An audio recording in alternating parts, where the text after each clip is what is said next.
El viento de Sonora no soplaba, aullaba como un coyote herido entre los riscos de cantera roja. Silas Thorne no era un hombre de palabras, era un hombre de cicatrices y silencios que pesaban más que el plomo en su cinturón. Había rechazado a 10 mujeres, 10 nombres escritos en papel perfumado que llegaron desde el este prometiendo hogares tibios y manos suaves. Las quemó todas. El pueblo lo llamaba loco, decían que la soledad le había podrido el juicio, pero Silas buscaba algo que no se vendía en los catálogos de novias por correo. El alguacil, harto de su osquedad, le arrojó un legajo sobre la mesa de la cantina. Es la última, Thorne. Una cautiva que nadie reclama, una sombra que los soldados trajeron de la Sierra Madre. Si no la tomas tú, la colgarán mañana por lo que le hizo al último hombre que intentó tocarla. Silas levantó la vista y sus ojos, fríos como el acero de una espuela, se encontraron con los del oficial. Tráiganla, dijo con una voz que parecía el crujir de la grava. Cuando la mujer entró en el rancho de Silas, el cielo se tiñó de un púrpura violento, presagio de sangre y tormenta. No venía encadenada de las manos, sino del alma. Se llamaba Nayeli, pero en sus ojos no había rastro de la dulzura que los hombres blancos esperaban de una esposa. Había fuego y ceniza. Vestía harapos de gamuza sucia y llevaba una marca de quemadura en la mejilla que contaba una historia de supervivencia que Silas reconoció de inmediato. Los hombres del pueblo se santiguaban al verla pasar, decían que era una bruja, que hablaba con las serpientes de cascabel y que su corazón era una piedra negra. Silas no se inmutó. La observó mientras ella escupía al suelo de su porche. No busco una criada, ni una mujer que me caliente la cama, soltó él mientras limpiaba su Winchester. Busco a alguien que no le tenga miedo a los muertos que caminan por este valle. Nayeli lo miró con un odio tan puro que casi era hermoso. Entonces has encontrado a la persona adecuada, vaquero, porque yo ya estoy muerta. La convivencia en aquel rancho aislado fue una guerra de desgastes. Silas no le dio órdenes, solo le entregó un cuchillo de caza y una manta. Durante las primeras semanas, el silencio era tan espeso que se podía cortar. Él salía a marcar ganado y ella se quedaba en la linde del bosque, observando el horizonte como si esperara que las montañas se tragaran al sol para siempre. El pueblo de San Judas comenzó a murmurar. Los rumores volaban como buitres, decían que Silas practicaba ritos paganos con la apache, que ella lo tenía hechizado. Pero la realidad era mucho más oscura. Silas guardaba un secreto bajo las tablas del suelo de su granero, un secreto que lo unía a la nación apache más que cualquier tratado de paz. Una noche, mientras el trueno rodaba sobre las colinas, Nayeli entró en la cabaña. No traía comida, traía una advertencia. Vienen por ti, Thorne. No son los míos. Son los hombres que visten de negro y huelen a pólvora vieja. Silas no se sorprendió. Sabía que su pasado, aquel que lo obligó a rechazar a 10 mujeres blancas para no condenarlas a la viudez, finalmente lo había alcanzado. Los hermanos de la cuerda, una banda de mercenarios que Silas había traicionado años atrás para salvar a una aldea inocente, estaban cerca. Nayeli lo observó cargar su revólver con una parsimonia suicida. ¿Por qué me elegiste a mí?, preguntó ella, su voz por primera vez quebrada por la curiosidad. Silas se ajustó el sombrero y la miró fijamente. Porque eres la única que sabe que el perdón no existe en esta tierra, solo la justicia de los rifles.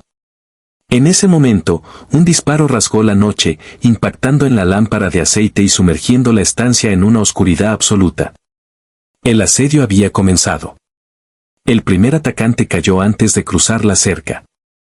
Silas disparó desde la ventana con una precisión matemática, pero eran demasiados.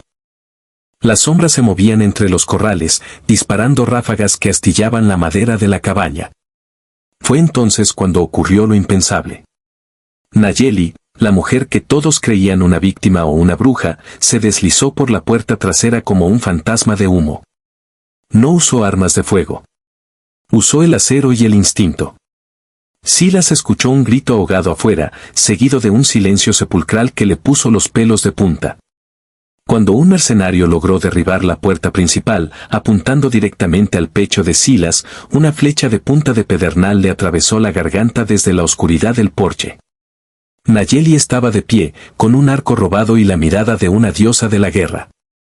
Denme a la mujer apache que nadie quiso, había pedido Silas al destino, y el destino le había dado un ejército de una sola persona. La batalla duró hasta que el alba empezó a lamer las cumbres. El suelo estaba sembrado de vainas de latón y cuerpos que el desierto reclamaría pronto. Silas estaba herido, una bala le había rozado el costado, tiñendo su camisa de un carmesí denso. Nayeli se acercó a él, no con ternura, sino con el respeto de quien reconoce a un igual en el campo de batalla. Sin decir palabra, extrajo una mezcla de hierbas de su morral y comenzó a cauterizar la herida. Silas apretó los dientes, pero no gritó. Esa gente volverá, dijo él con dificultad. Nayeli negó con la cabeza mientras apretaba el vendaje. No volverán. He dejado sus cabelleras en el camino real para que sus hermanos sepan que este territorio tiene nuevos dueños. El vaquero sintió un escalofrío que no era de frío. Había desafiado las leyes de su raza, había despreciado la civilización del este, y a cambio, había encontrado una lealtad forjada en el infierno. Días después, el alguacil y una partida de hombres armados llegaron al rancho, alertados por el humo de las hogueras. Esperaban encontrar el cadáver de Silas y a la apache huyendo. Lo que encontraron fue a Silas Stone sentado en su porche, fumando con una tranquilidad insultante, mientras Nayeli afilaba un cuchillo de obsidiana a su lado. Se acabó, Silas, gritó el alguacil desde su caballo. Esa mujer es un peligro. El pueblo exige que la entregues por el asesinato de los hombres que yacen en el camino. Silas se puso de pie lentamente, apoyando su mano sobre el hombro de la apache. Fue un gesto pequeño, pero en el oeste de 1880 fue una declaración de guerra. Esos hombres eran escoria y lo saben. Esta mujer es mi esposa bajo la ley del desierto. Si quieren llevársela, tendrán que pasar por encima de mi Winchester y descubrir por qué rechacé a 10 mujeres antes que a ella. El alguacil dudó. Miró a los ojos de Nayeli y vio algo que lo hizo retroceder instintivamente, una sed de venganza que no conocía fronteras.